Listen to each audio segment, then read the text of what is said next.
أعوذ بالله السميع العليم من الشيطان الرجيم بسم الله الرحمن الرحيم الحمد لله كاشف الغمة وصلاته وسلامه على شفيع الأمة وعلى آله وصحبه الأئمة ومن تبعهم بإحسان واسترشد برشدهم إلى يوم القيامة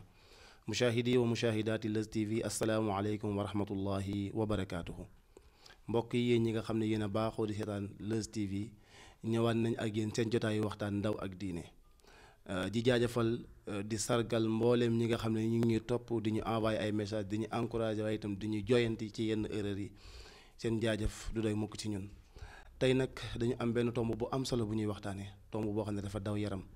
tomb boo xam ne boo ciy wax sax sa xol dafay tooy dafay feeñ ci sa kàddu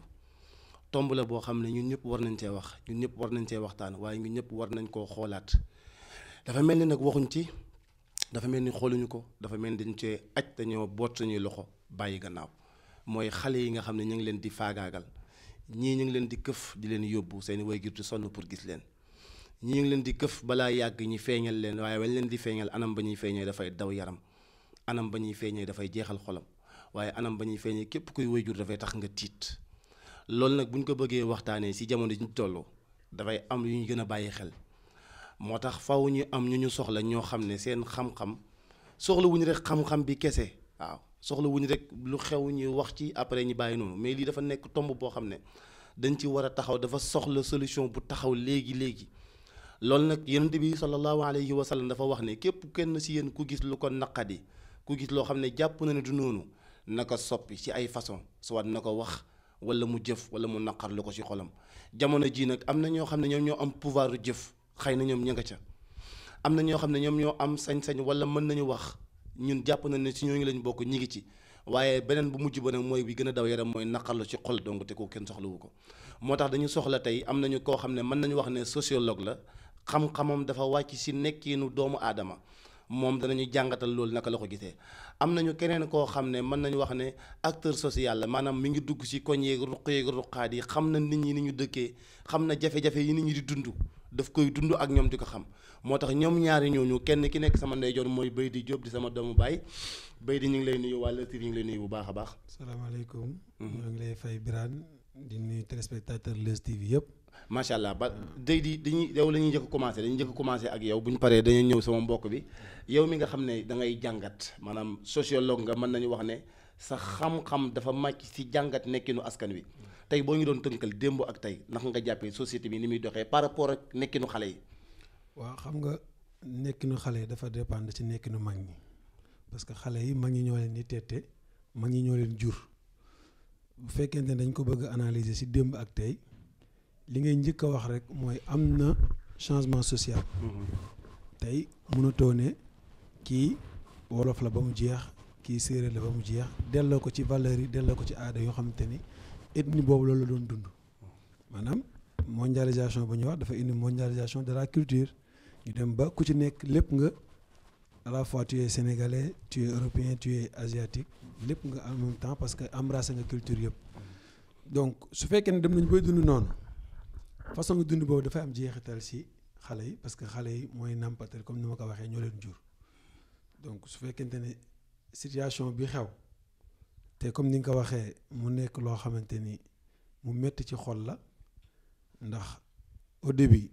journal yi ñu ngi ci doon wax mais dañ ko doon considérer comme fait divers day xew fi ñu wax ko mais la propension de la chose moo ko def mu nekk phénomène mu laaj comme ni nga wax ñu taxaw xool yan mooy cause yi. loolu nag question yi ñoo ëpp réponse yi en fait parce que li xew te tegaloo. ci weer yu mujj yi. question yi nit ñi di poser mu ëpp réponse yi ñu amagum. benn question de sécurité publique la mu interpellé directement à l'État. L'État war cee def taxawaay bu mat sëkk parce que moom mooy garant de la sécurité nationale. parce que li xew li dal ci xale yi daan na dal ci mag yi. ñu ci daan wax tey xale yi la attaqué parce que ñoom ñooy couche bu gën a vulnérable. mais boo attaqué xale yi attaqué nga directement société bi donc foofu responsabilité état moo njëkk a taxaw beneen bi responsabilité parents yi taxawaat parce que parents yi comme ni ma ko waxee ñoom ñoo dellu ci kër yi te kër yi ñoom ñooy cellule de base de la société moo xam seen rôle bu ñu war a jouer ci xale yi la moo xam surveillance bu ñu war a am ci xale yi la moo xam école yi xale yi jànge en tout cas weesoo état parents yi wala boog société bi d'une manière générale am nañ ci responsabilité. waaw. macha allah kon Beydi xam naa dinañ ñëwaat ci yow dañuy boole suñu nuyu ak suñu dalal mbokk bi nga xam ne moom la ñuy wax Mouhamed Niass Mouhamed Niass yow mi nga xam ne mën nañu wax ne da ngay mën nañu wax ne booy nga buy dugg ci ruq yi waxin nga xam ne li ngay xam sax am na ci yoo xam ne doo ko sañ a wax man li ma wax xam naa ko baax ndax nekkul ne ñu ngi doog a daje tey yi ngay xam doo ko sañ a wax waaye dafa am loo xam ne nag ku wax lii wax la ca des yow mi nga xam ne yaa ngi dugg ci kër yi koñ yi ruq yeeg ruq-ruqaat yi waajur yi est-ce que nañu war a wax nag bu ñu waxee état wax penc est-ce que waajur yi nañu war a toppatoowee seen doom est-ce que waajur ni mu war a bàyyee xel doomam loolu mi ngi am est-ce que yaa nga gis ne waajur yi ñu ngi toog ci kër yi pour yar seeni doom Mouhamed Niass gannaaw bi ñu la nuyoo ba pare ci Leuz TV. D'accord nuyu naa la Birame lu may njëkk a wax mooy dama am lu ma nakari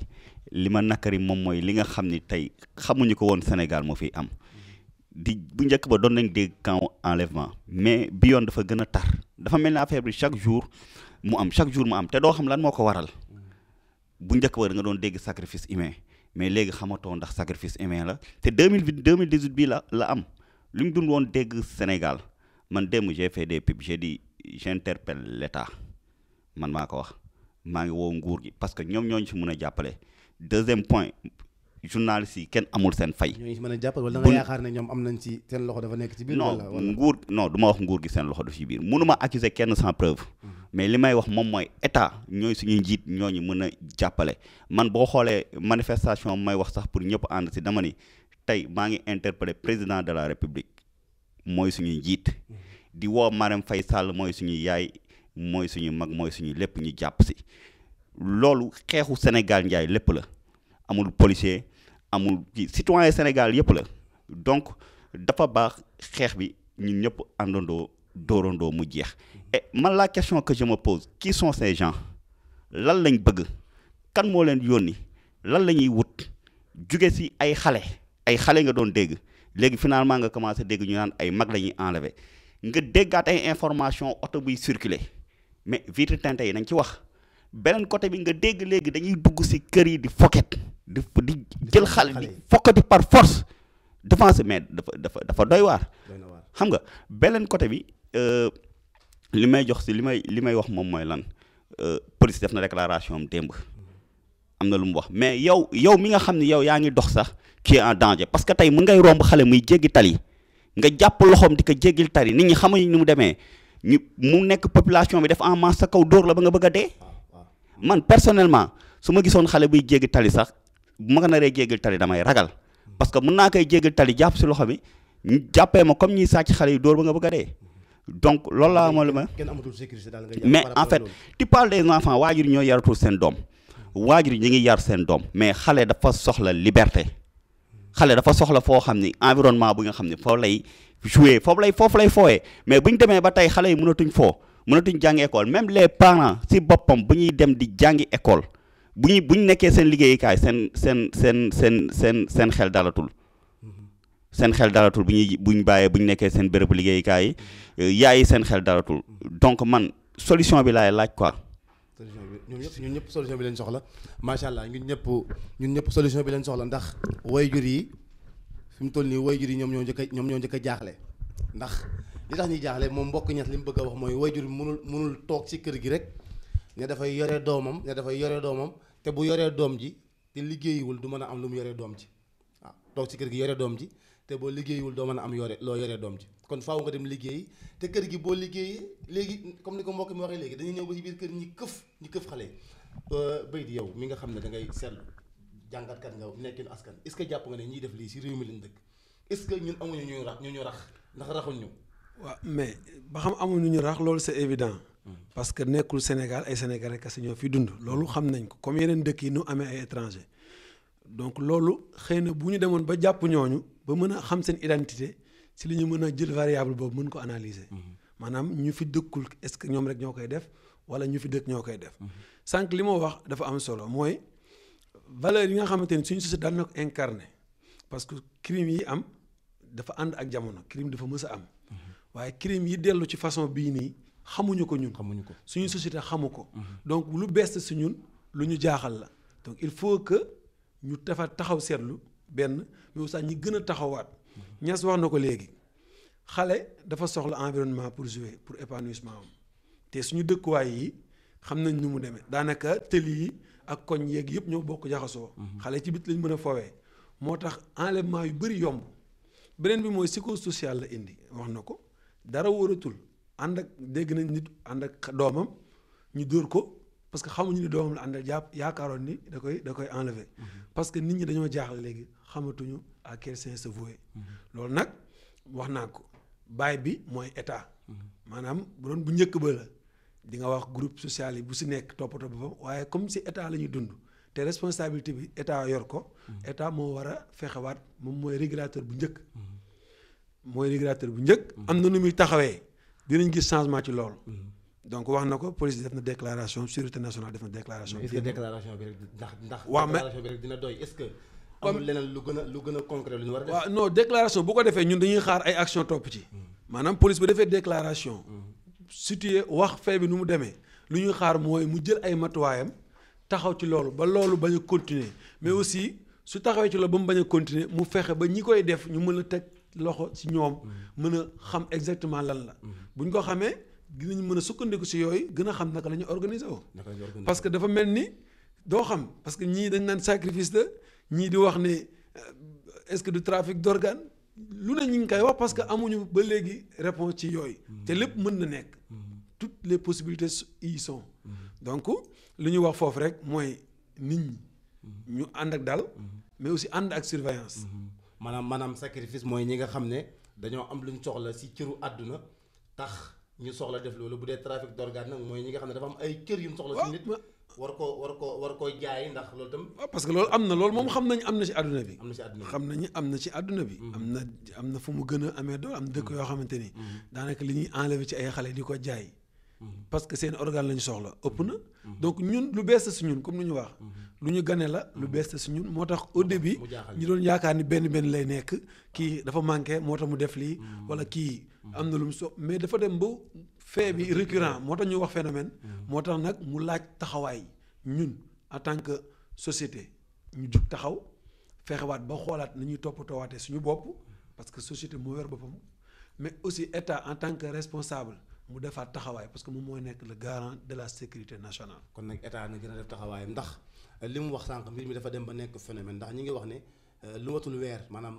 23 jours boobu ak léegi jël nañ ci juróom-ñaari xale yoo xam ne ñaar ñi wax nañ ne dañoo faatu sànq mbokk mi ngi wax ñi nga xam ne léegi dañuy dugg ba ci biir kër yi man waxoon nañ ma ko tamit dama yaakaaroon loolu wax la rek mais mi ngi bëgg a nekk dëgg dugg ba ci biir kër yi ngir foqate doomu jaamur léegi nag loolu bu amee comme sànq mbokk mi Niass am na loo wax nga si ne taxawaay waajur bi wax nga mais yéen ñi nga xam ne ay acteurs ngeen da ngeen di dox pour loolu pour saytu pour sécurité xale yi yéen ban taxawaay ngeen si am ndax da ngeen di taxaw rek pour di ko coow wala am ngeen bon bu dee marché bi rek baax na pour ñi ngi def marché mais ndax am ngeen ay plan yoo xam ne tey war nañ ci mën a am yaakaar ndax woo nga sànq président woo nga première dame yaakaar naa ne am na ñeneen daf ñoo xam ne war nañ leen ci woo parce que nit ñi ëpp nañu li ñuy yaakaar wala ñi ñuy déglu ëpp nañu président ak première dame rek yéen ñi nga xam ne ay acteurs ngeen ban taxawaay ngeen jàpp ne war ngeen koy mën a taxaw bokkul ak marché yi ak yeneen yooyu yu mel noonu. d'accord en fait li may njëkk a wax su ma nee la police taxaw na rek c'est-à-dire que jàppale kon état commencé na taxaw xam nga mooy li may wax police bu taxawee rek état commencé na taxaw. muy que ce soit première dame ou président de la République ou bien son gouvernement donc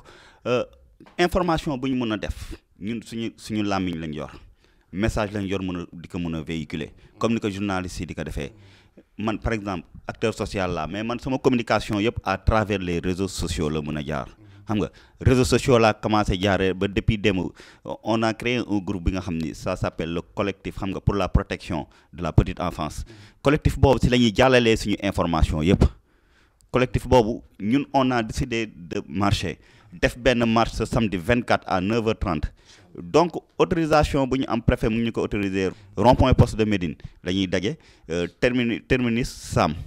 mais marche boobu defuñu ko pour marche politique soxlawuñ fa benn politicien bu fa nga xam ne da nga fa ñëw pour sa buzz bopp soxlawuñ fa benn politicien wala benn waay bi nga xam ne da nga fa ñëw pour sa intérêt bopp lu ñu yitteel si marché bi benn combat la muy xale yi ñuy sàcc di leen rey xale yi ñuy sàcc di daggate xale yi ñuy sàcc di leen yóbbu pour quelle raison xamuñu ban raison looloo ñu tax a jóg. c'est-à-dire li ma bëgg a wax mooy xam nga toujours marché yi dafay faral di am ni ñuy def marché mais est-ce que yéen a ngi bàyyi waale xel maanaam contexte bi ñu toll ndax comme que da ngeen di dañuy ñun ñëpp. bu ma wax da ngeen di ñun ñëpp. dañuy jàmbat jël gi ñuy jël xale yi. léegi weesu nañ xale yi ñu ngi jël tax bay jël ay mag.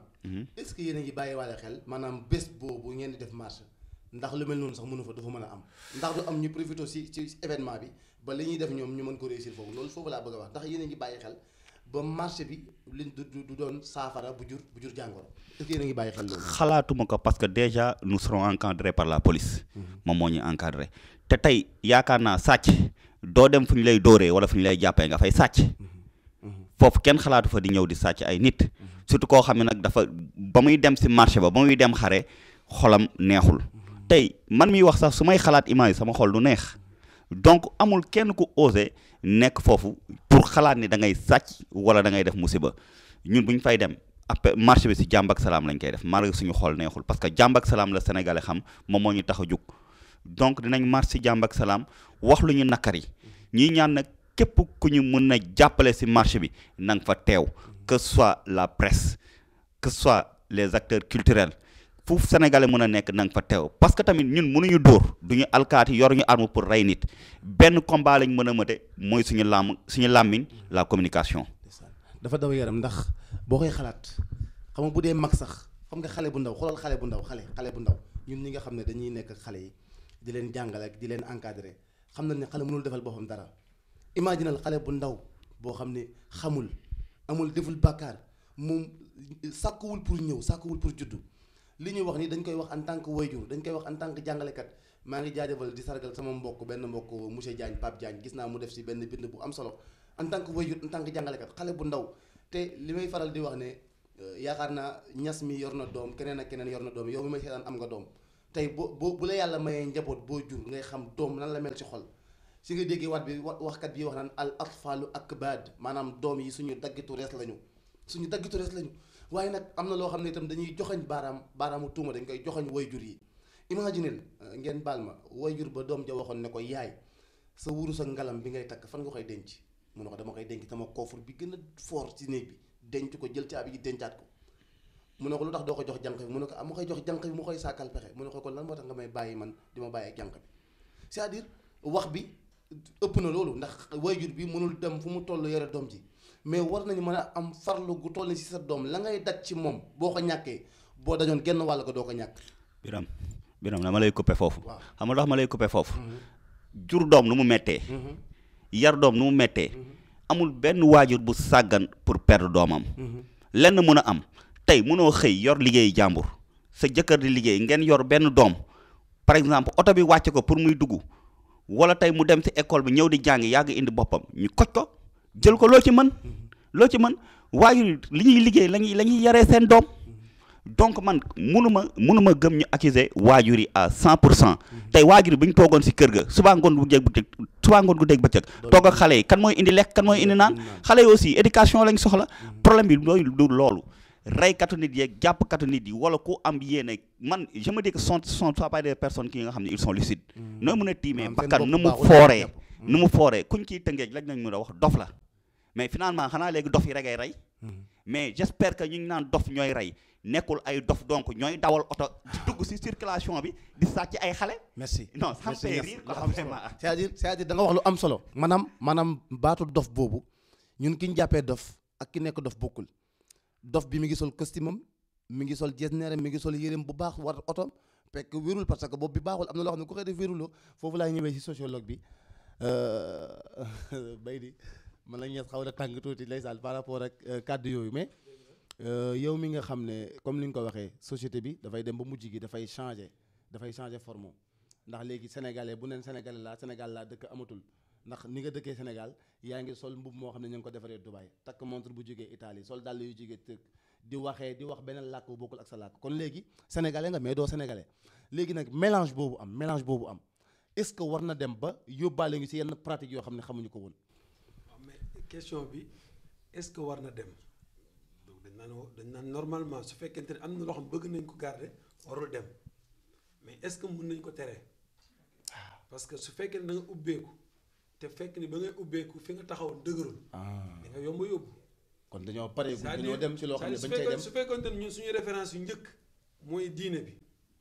mu dem ba diine bi nga xam suñu référence ñun ñooy xool di wàññi dose mu am si ñun. dañuy xool li ñu neex ci diine ji. li ñu neex dem ba di perte gëm boobu. xam nga xale bi. moom li mu mën bëriwul. li mu mën bëriwul lu bëri dañ ko mënal. ki ko mënal nag ki si njëkk mooy waajur bi donc am na taxawaay boo xamante ni moom moo ko war a gën a def ba fu mu yem état continuer ko maanaam ci bitti état dina fexe ba sécurité am mais ci kër yi ak ci diggante bi nga xamante ni yow yaa yóbbu sa école sa doom muy jàngee école bii wax xam nga ban heure lay wàcc xam nga ban heure lay dem war ngaa fexe kon ba toppatoo loolu ba kii bëgg a jël doo ko may prox ndoolu sax bu mu mën a jëlee. bu mu mën a jëlee donc bu ñëpp defee noonu donc boobu mesure je pense que mën na nekk première solution léegi nag li ci des. ñu mën a génnee responsabilité waajur yi mu des responsabilité état parce que sécurité territoire bi la ñuy wax boobaa. parce que wax naa ko ñiy jël dañu am moyen. ñiy jël dañu am moyen waxuma ñi dugg parce que ñi dugg si réew mën nañ duggee légalement mën nañ la gën a légal yow mais xamoo seen mobile. intention bi ñu am ak li ñu bëgg xam nga wax nañ ko fi sànq xamuñu ba xam dañoo bëgg jaay xale bi ba xam dañ ko bëgg a rey jël organes yi ba xam dañ ko bëgg a sacrifier mënuñu am réponse ci loolu parce que jàppaguñu exactement ñi nga xamante ni ñoom ñoo koy def. man boobu ba léegi da ngay di interpellé mais jotaguma ay rapport yoo xamante ni wax ne carrément ni kii fii la jóge dëkk fii paaseem lii la ñu xam mën a xam paaseem est-ce que moom daan na def lii wala est-ce que nit ki ni mu mel personnalité may na ko mu def loolu. donc c'est des questions yoo xam ne ay mbir la maanaam li ñu waxoon bi ñuy commencé rek maanaam laaj yi moo ëpp réponse yi waaw li ñu waxoon bi ñuy commencé laaj yi moo ëpp réponse yi comme li ñuy dese bariwul dañuy ñëw ci maanaam solution yi wala bala ñuy ñëw solution yi ñas est-ce que jàppoo ne kon jotul wala teel na pour ñun ñu jéem a def ñun suñu bopp ñu protéger suñu bopp wala jàpp wala loolu baaxul. déjà yow muy wax rek yow nekkoo en sécurité xam nga cheikh mi ngi naan nga jëli sa doom école ba. béy di nga jëli sa doom école ba yow yaa ko mën a protéger waaye léegi yow bu fekkee da ngay jëli sa doom école ba ñu koy fokkati si yow tamit. waaw loolu mooy doy waar maam dañuy fokkati xale bi sa loxo. loolu mooy problème bi parents yi léegi yow. donc ñu dem ak si benn affaire yow yaa ngi protéger sa doom léegi yaa ngi bàyyi lépp di ko jëli école léegi boo ko jëlee école oto ba gaare ñoom ñu gën la ko soxla fokkati ko. maam dañuy gaare seen oto moo tax man la yow nekkatoo en sécurité xale bi nekkatul en sécurité. parce que lu ñu bëgg moom la ñuy dem jëli kenn xamul dañ leen yónni kenn xamul lu ñu ciblé la kenn xamul daal. c'est-à-dire yow ñes affaire bi foog nga taxaw maanaam dañuy taxaw ñoom taxaw yow ay ponkal jël la xaar yow nga jël sa doom ñëw fokkati ko sa loxo. mais en fait mooy lan qui sont ces gens kenn xamu leen man balaa mu ma doon gën a neex ñu jàpp si ñaar ba ñett ne ñii ñoom ñoo koy def ñooñu bu leen police jàppoon lu police wax barki démb dinañ mën a xam lan mooy seen intention ak lan moo leen tax a jóg ak kan moo leen yónni man loolu rek laa bëgg te nag maa ngi ñaan benn affaire du ay caaxaan depuis lors sénégalais yee ngi wax peine de mort nañ ko appliquer Sénégal dafa yomb nañ ko appliquer quoi jël doomu aadama te rendi muy souffrir nga daggati saam ñëw dugal si saako mais attends nañ imaginer loolu dafa yomb ku doon rey nit bu ñu la jëlee rey la daggati la comme noonu saam tegal excusez-moi du terme bëgguma sori quoi parce que sama xol kii bu boobaa di nga bàyyi rey di nga bàyyi rey mais dafa yomb quoi ku rey nañ la rey moo gën ñiy jël nit ñi reykat nit ñi di leen yóbbu Rebeuss ak camp pénal ñu fay feesal amuñu fa benn njëriñ di leen dundal waaw moom mbokk bi xam naa ñas dafa émotion bi moo ko jàpp ndax te itam li muy wax koo ko xam-xam ne li muy wax itam am na fu mu ko jëlee béy di xam naa dañuy jeexalee ak tomb bu ndaw maanaam bon xaw ma solution laay wax ndax mbir mi sax question yi moo ëpp réponse yi waaye wax nga ko sànq faaw ngi delluwaat suñu éducation de base en tant que ay jullit en tant que ay doomu jullit am na loo xam ne loolu si loolu la ñu war a tënk waaye nag comme ñu koy def xamuñu ñan la ñoom amuñu diine parce que képp kuy torturer xale amoo diine amul benn diine boo xam ne dina la accepter amul benn askan wala benn société boo xam ne dana nangu nga dëkk ci moom parce que la ngay def xale kenn nangu ko mais mënuñoo ñàkk wax solution yi parce que loolu mooy waxtaan bi lan nga jàpp ne moom mooy solution yi bay di solution bi su njëkk gannaaw bu fekkente ni njaboot yi taxaw nañ état taxaw mooy comme ni ko ñas waxee mooy il faut que ñu xool fi ñu toll ak yi xew yan mesure la ñuy jël mesure de sanction yoo xamante dinañ ko gën a corser pour ki bëgg a def sax bu xalaatee sanction bi bàyyi parce que règle loolu moo tax mu judd parce que bu ñu tegee sanction c'est des méthodes dissuasives maanaam nit ki bu xoolee sanction bi su fekkente ne pénalité bi moo ñu rey ko nit ki xam ne bu ma reyee kii xale bi bu ñu ma jàpp dañ may rey mën na tax mu bàyyi donc il faut que ñu jëlaat mesure par rapport ak cas yi xew sanction bi gën a métti bu sanction bi méttee parce que gis nañ fi ay phénomène di xew nit ñi jugal seen bopp commencé di ko faj ñu gis phénomène bi raar parce que ni ñu koy fajee mooy métti donc il faut que man duma wax nit ñi nañ jug faj ko mais il faut que l'État mu jug jël ay matuwaay ci côté boobu noonu ñu gën a mën a exactement trouver solution par rapport ak loolu. kon daal lépp booy xool ci état lay delluwaat ndax comme ni ko mbokk mi waxee amuñu sañ-sañu amoo sañ-sañu sax wax ne nañ def nangam loo xam ne boo ko waxee ñu ne ah kii kat dafay digal nit ñi violence wala nangam waaw pourtant ñi nga xam ne ñoom ñooy exercer violence boobu kenn du leen teg ay daan mais yow boo waxee ngir loo xam ne dafay tax mbir moomu mën a jeex mu demee ne leen kon liñ mën a wax rek mooy liñ mën amuñu loolu suñuy loxo ak suñuy bët pour jooy ñi nga xam ne dem nañu di ñaan yàlla na yàlla bës xolu seeni waajur yàlla na yàlla woyofal loolu si ñoom donte ne métti na ndax nit am ku faatu sax yàgg nay am mais yenn façon yi bu si nit génnee àdduna dafay daw yaram ba moo tax ñas tey yow lan nga jàpp en tant que acteur social loo jàpp ne daal lii buñ ko defee dina wàññi yi xew comme solution. man li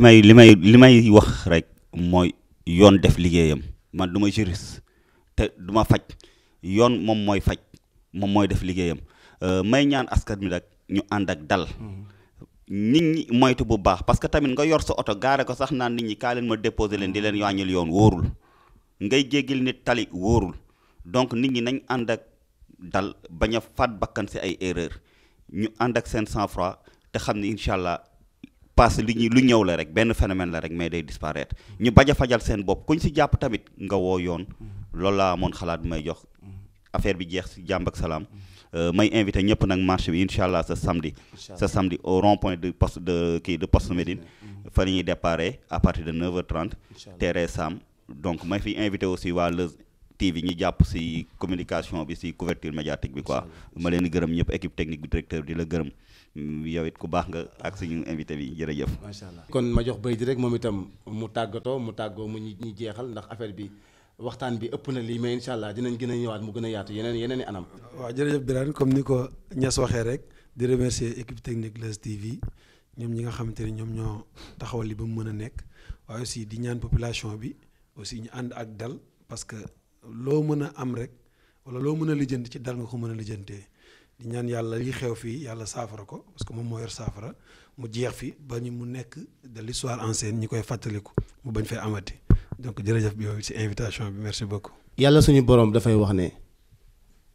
man qatala nafsan bi gayri nafsin aw fasadan fi l ardi fa ka annama qatala annaasa jamia wa man axyaaha fa ka annama axya annaasa jamia loolu moo tax ndaw ak diine jëloon jàpp ne tomb bi lu jaatu la ñuy waxtaan si yàlla nee na képp ku faat benn bakkan benn xale 2 weer la am 4 weer 1 an 5 ans faat nga benn bakkan yàlla daf lay considérer ne yow da nga rey umma da nga rey toute une nation nga rey waaye ku fexe ba xettali benn bakkan bu nekkoon ci jafe-jafe dafa xiifoon dañ ko enlever woon dañ ko kidnappé woon waaye fexe nga ba mucc ba delluwaat ci waa këram yàlla daf lay considérer comme koo xam ne da nga libérer tout un peuple kon loolu nag dafa nekk loo xam ne lu war a mën a taxaw la lu war a mën a tax la ndaw ak diine ñëw waxtaan ci wàllu woowu bëgg nguur wala bëgg cër wala bëgg dund warul tax ngay faagaagal dund keneen warul tax nga jël doomu jaamur tàqale ko ak ay waajuram waaye warul tax nga faat bakkan ngir loolu noonu ñu tudd sànq waajur nañ gën a veiller ci njaboot yi nañu gën a bàyyi xel seeni doom nañ gën a toppatoo seen doom nañ gën a sécuriser seeni doom donte ne sax sécurité amatul ndax yóbbaale sax wóoratul yóbbaale ma wóoratul kaay ma yóbbaale la wóoratul kaay ma jéggil la si tali bi wóoratul nit da ngay jàpp sa loxo xale di ànd ak moom pour di ko xettali wala nga koy gunge wala mën nañ jàpp da nga koy jël di ko këf kon sécurité amatul ala kulli xaalin sécurité amatul moo tax mbir la moo xam ne nag comme ni ko mbokk yi waxee question yi moo ëpp réponse yi lu bees la lu ñëw si askan wi ndax jaxasoo guñ jaxasoo ñeneen moom moo waral ñi ngi dund yeneen yoo xam ne xamuñ ko woon wax ji dafa xaw a daw yaram moo tax liñ ciy wax dana bëri ay njaxas-njaxas waaye ngeen jéggal ñu rek tey ndaw ak diine dafa ñëwoon doon waxtaanee jël gi ñuy jël xale yi ak di leen torturer ak di leen ñenn ñi leen di rey ñenn ñi leen di sànq loolu nañ ko jëf ju nekk nañ ko wax moo koy jiitu loolu moo taxoon ñu doon ci wax di jaajëfal mbooleem ñi nga xam ne ñi ngi toppatoo xale mbooleem ñi nga xam ne ñi ngi bàyyi xel xale mbooleem ñi nga xam ne ñi ngi sargal xale kin ciy njëkk a wax mooy suñuy yaay yi suñu soxna yi suñu maam yi waaye jànq yi nga xam ne ñi ngi ci kër yi tey juruñu tey ñooy toppatoo kon ñoom ñëpp ñu ngi leen di jaajëfal bu baax a baax kon Ndaw ak Diine mi ngi jaajëfal ñëpp waaye mënumaa ñàkk a jaajëfal nag ki nga xam ne benn bi ma yàlla dénk moo ma koy toppatool muy soxna su tedd si soxna Ndey Jaw ak bébé Aïcha maa ngi leen di nuyu bu baax a baax yàlla na yàlla sàmm leen sàmm yaay yëpp si ñiy këfaate ñiy sàcc incha allah wasalaamualeykum wa rahmatullahi wa barakatuhu jumaa mubarak